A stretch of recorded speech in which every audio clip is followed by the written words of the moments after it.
Scotty Parker got them promoted back to the Premier League and has had 4 games since being back in the big time. Their first result was a win against Villa, and that was a 2-0 win at home. Then they went to Manchester City, they got beat 4-0. Then they hosted Arsenal, got beat 3-0. And then the big one at Anfield, a 9-0 hammering at the hands of Liverpool. Now, when you look at those last 3 results against teams that are, 2 of them at least expected to contend for the Premier League title, and Arsenal, who have a 100% record, you could be forgiven for thinking this is tough on Scott Parker to be sacked after that. But it might be more than that. We heard from Alex Crook earlier on saying that perhaps it was some comments that he made about a lack of investment from the board that might have upset the board. This is Scott Parker. We are going to hear? No. This is what Bournemouth owner Maxim Denim has had to say about it. I would like to place on record my gratitude to Scott and his team for their efforts during their time with us. Our promotion back to the Premier League last season under his tenure will always be remembered as one of the most successful seasons in our history. Gary O'Neill is going to take interim charge of the team. They've got Wolves tomorrow. He's going to be assisted by Sean Cooper and Tommy Elphick as well.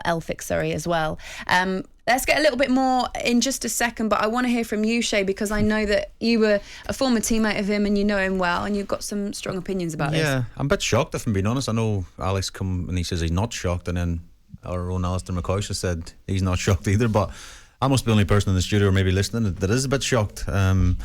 I mean, the job he did bringing Bournemouth up, the money they generated, I don't know what the exact figure, 100 million, 150 million, some say, to get promoted, and they've spent 24 million in the transfer window this summer. I mean, Graham Souness hit the nail on the head yesterday.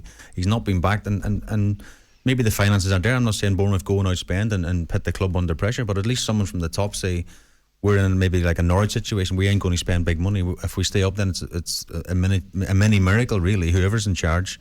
But I think to everyone to say they're not shocked, I think I'm shocked that people are not shocked, if that makes sense. Players that they brought in 5 so far, 24.21 million. That's the spend. You're right, it's around 170 million when you get promoted or through the playoffs, that kind of thing. It's unbelievable.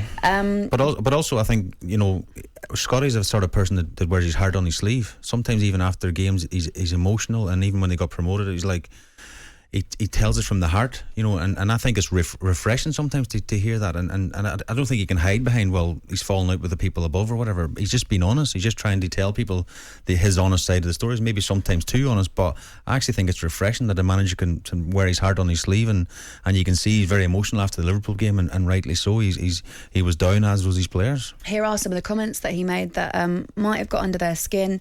We are just a bit under-equipped from where we have come from. It doesn't shine a light on me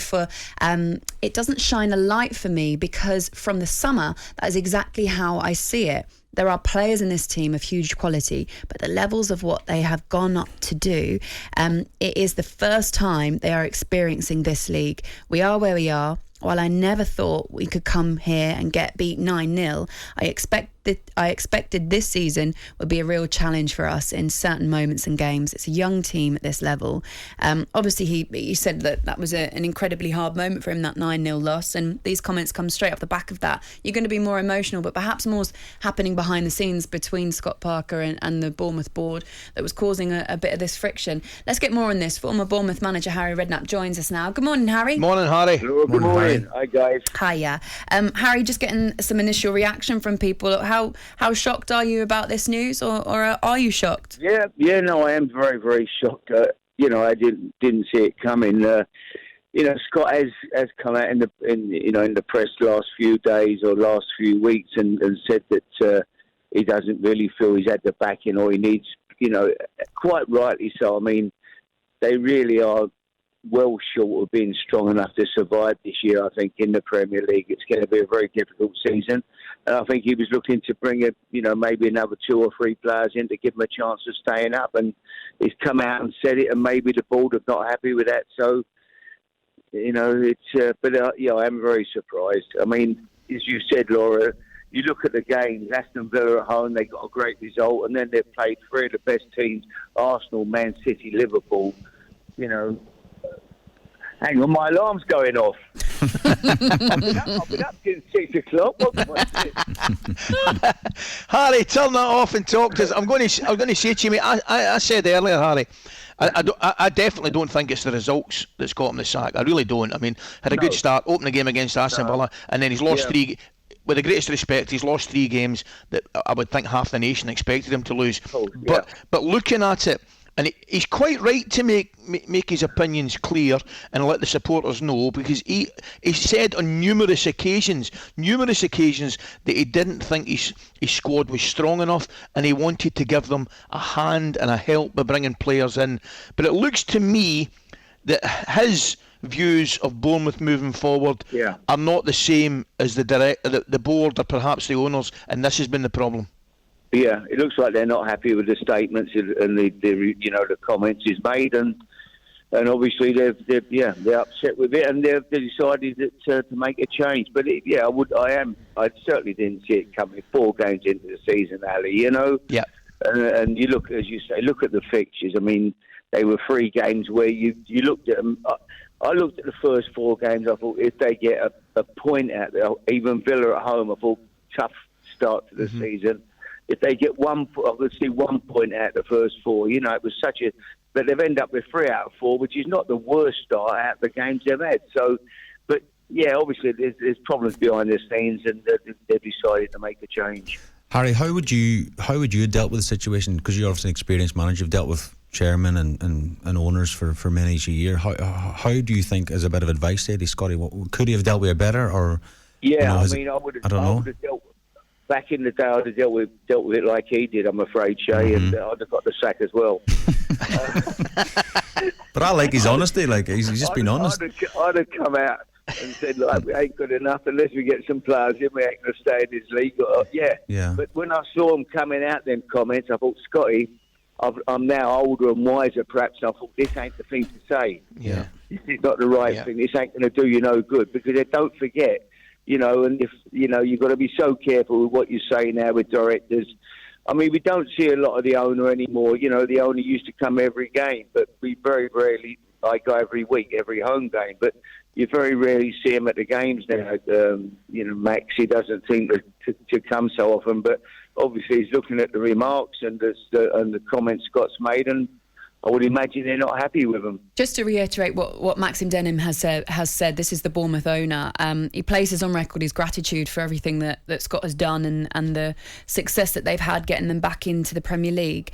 But he also says, however, in order for us to keep progressing as a team and as a club on a whole, it is unconditional that we are aligned in our strategy to run the club sustainably. We must also show belief in and respect for one another, and that is the approach that has brought this club so much success in recent history, and one that will not veer from now. Our search for a new head coach will begin immediately. So, like we kind of said, the results are one thing, but it seems more like the general relationship between the board, between Maxim and Scott Parker. Where do they go now, guys? Like, Harry, do you think they've already got someone in mind, or does the search start now? They must have somebody in mind, Laura, but listen, Eddie got, we can all look at Eddie Howe, what a job he did there. But that was, did Eddie go? Was he half pushed?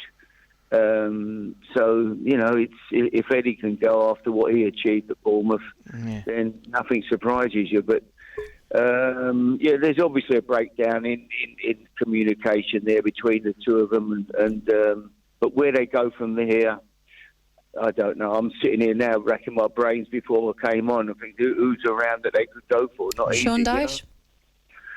A good manager, good guy, good top class. So much time. If I was going to take somebody, it'd be top. But again, would he go in there, Harry, because he's not going to get financially backed or get his own players in the door? To be fair, he's used to that, isn't he? Maybe, yeah. But you're spot on. Do you want another relegation? And let's be honest, I'm a big Bournemouth fan. As I say, I go every game. If anybody comes in and keeps them up this year with that squad, will do a miracle. It'll be a fantastic achievement. All right, thank you so much, Harry. Enjoy the rest of your day. Have a good day, mate. Thanks for Harry. coming. Cheers, Harry. Guys. Thank you very much. Former Bournemouth manager there, Harry Redknapp on talkSPORT this morning, just reacting to the news that Bournemouth have parted ways with Scott Parker. We'll get more as it comes in for you. If you're just tuning in, Bournemouth fans, we do want to hear from you. Right decision or too early? 03717 223344. We are taking your calls, your texts, your tweets right now on talkSPORT. talkSPORT Breakfast with Laura Woods. Monday to Wednesday mornings 6 till 10. On AM, on DAB, via the talkSPORT app and on your smart speaker. talkSPORT.